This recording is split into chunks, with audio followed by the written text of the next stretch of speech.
Mr. Prime Minister, Ambassador, Excellencies, ladies and gentlemen, 2 days ago we celebrated the Europe Day in honor of the Schuman Declaration, which actually was a day after the day which marked the end of World War II. And this was not by chance that Schuman gave this speech at the 9th of May 1950. But it's now the Europe Day, which is usually a holiday, at least in Brussels. And I would like to see this as a holiday everywhere in Europe, which means also in practice that there's no school and things like that, which is usually then very much recognized as a holiday. But I'm glad to see so many people here in Tivtu, which is really a fantastic place, and I congratulate everybody who has contributed to this fantastic premises and this excellent marina, which is probably one of the most fashionable ones in the whole Mediterranean. The Schuman Declaration, which launched the process of European integration in order to bring peace and prosperity to a war-torn continent, was once again the start of a process which has actually not yet finished.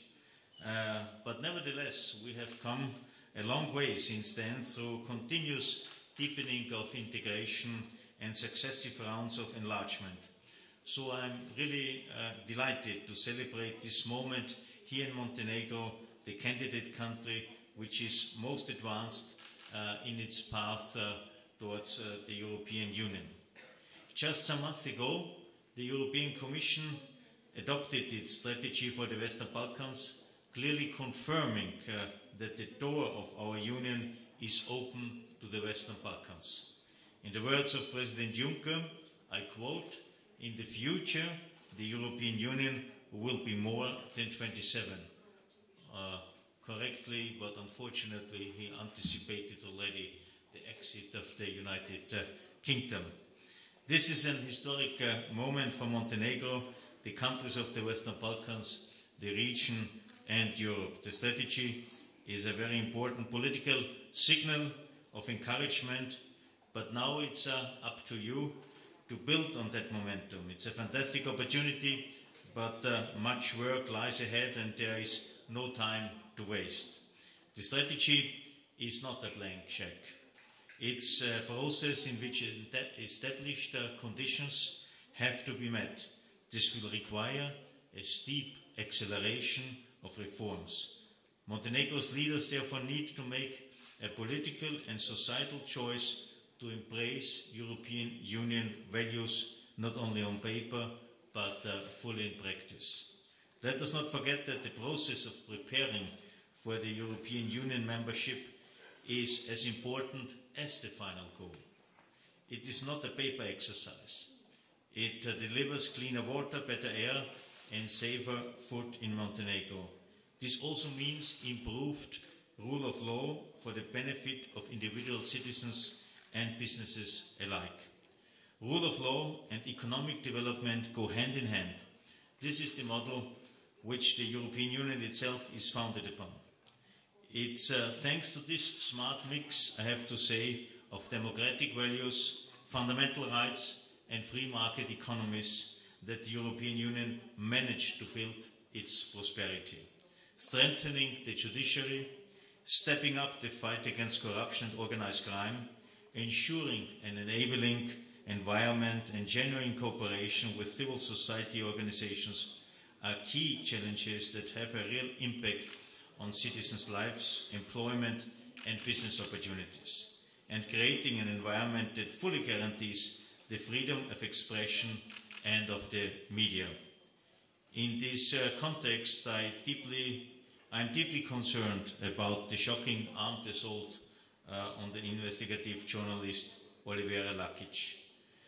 What not only worries me, but the whole international community is, I have to admit, the huge number of attacks and assaults and the evident lack of the people in charge, be it in the law enforcement bodies, the judiciary, and even in the politics, to investigate properly the crimes bring perpetrators and also their instigators to court and sentence them, and to promote and to guarantee freedom of expression. And I have to say, in particular, here I count on you, Prime Minister, and your team, your government, to care about this and to rebuild confidence in the judiciary, because this is one of the key areas which, so to say, qualifies a country for the European Union.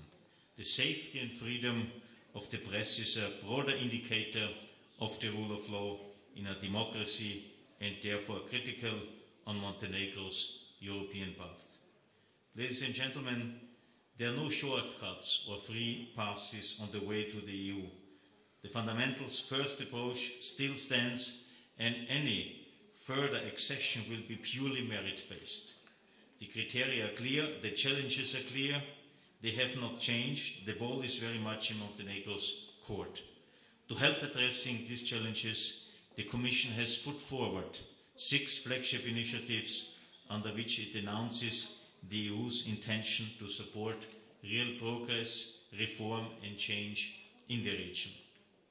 This year's enlargement package, which the Commission adopted in the midst of April, includes a report on Montenegro which notes progress but calls for further results on rule of law and highlights the importance of freedom of media, which is high on our agenda.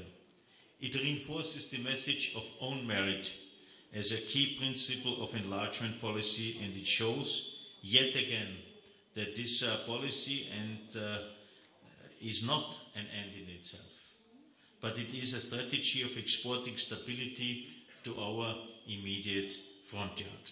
Enlargement is in the EU's genuine own interest. It's about creating stability through connectivity and new opportunities for European citizens and companies. Enlargement will happen when it is a win-win situation for both sides. So let me turn now to the upcoming Western Balkan Summit in Sofia next week, the first such summit since Thessaloniki 15 years ago.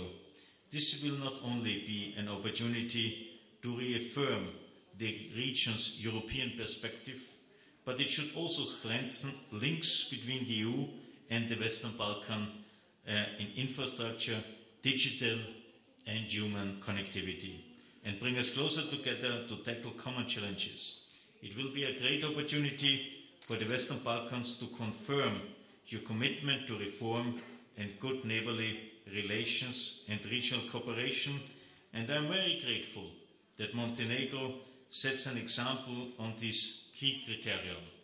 And being at such a wonderful place, I wish you at the beginning of a tourism season all the best, a lot of bookings, a lot of tourists.